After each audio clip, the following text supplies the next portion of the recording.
Today we're going to look at 3 cutting techniques with this bad boy. Things you don't want to forget, and that you can teach people or utilize yourself to make life just that much easier out here in the woods.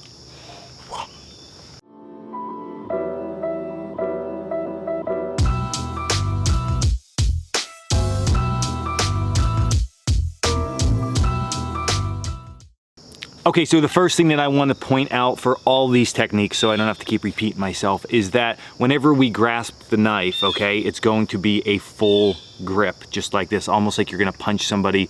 We're not going to have thumbs up on the back. We're not going to have fingers on the back. It is going to be a full grip. So the first technique we're going to look at is a chest lever. Now, typically when we hold our knife, the blade is going to be facing forward. So like right now I'm holding the knife, the blade's facing the camera. But for a chest lever, we are going to spin the knife around, okay? So the back of the knife right now is facing the camera, the edge is facing me. Now, what is important with this technique to realize is that we're gonna use very minimal arm strength and we're gonna use our upper body torso strength to help drive the knife through whatever material we are cutting. So with the knife backwards, I like to tell individuals to start somewhere near their sternum. It's okay if you're a little bit shifted towards the side that you're holding the knife, like out here.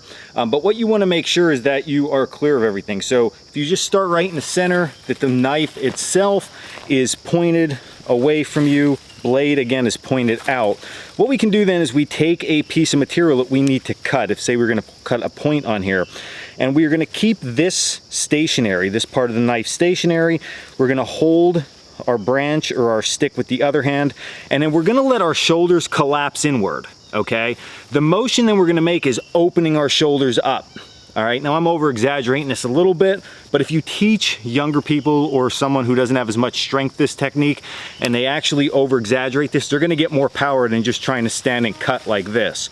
So right now what we would do is I would close in my shoulders, just like this, get my knife in position. I'm gonna pull with this hand slightly, and I'm gonna open up at the same time, okay? So I'm doing this, and I open up, okay? Open up, open up. And what that's doing is allowing us to use our larger muscles in our back to pull this apart, and we're gonna get nice, clean cuts every time.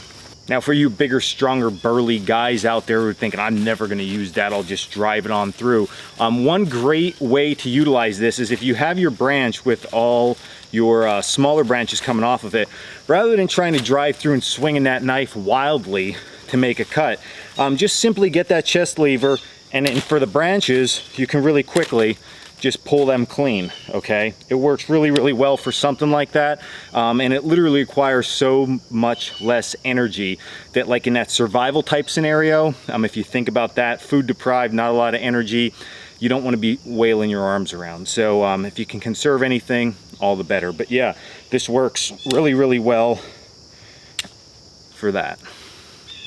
Okay, now second technique is what I like to call the plunge cut, and this is great.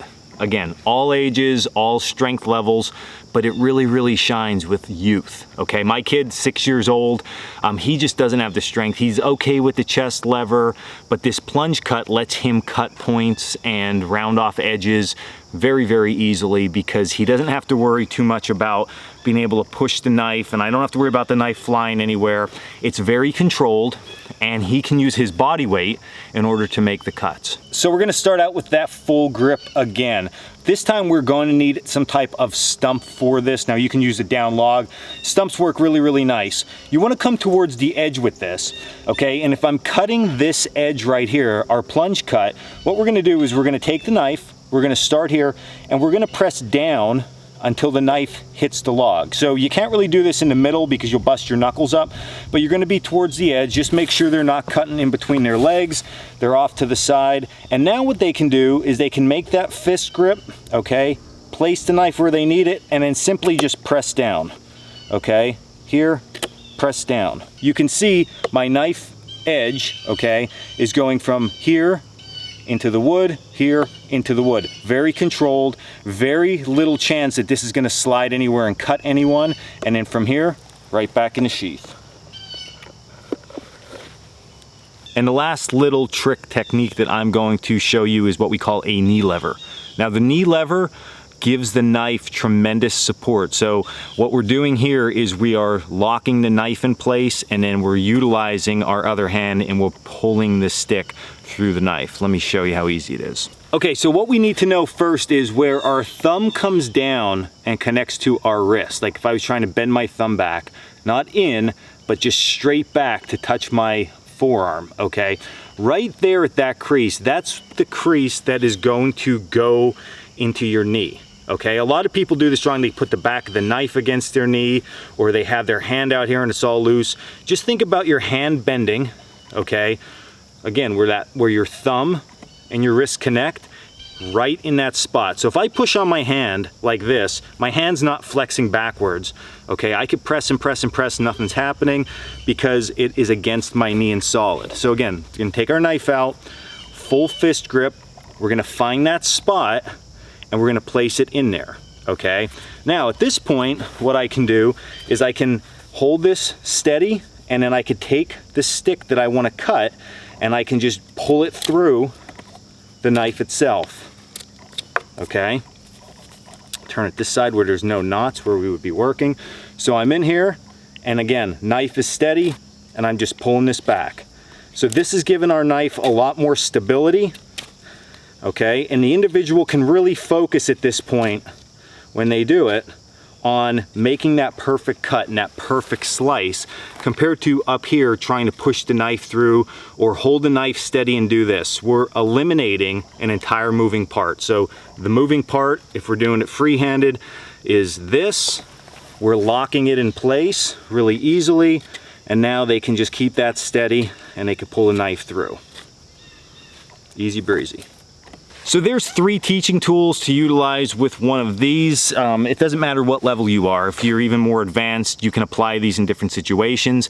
If you're working with people who are new to these activities out here with knives, it eliminates a lot of the danger of them getting cut with the knife because it's very controlled and they have to think through the process a lot more of, okay, the knife needs to be here and I need to do this. Now, some of these techniques, if you've never used them, are gonna feel a little bit awkward possibly the first time or two that you do it. You need to work through it just like anything else until you find where those sweet spots are and how to actually perfect the technique. And once you get it down, great tools for the toolbox.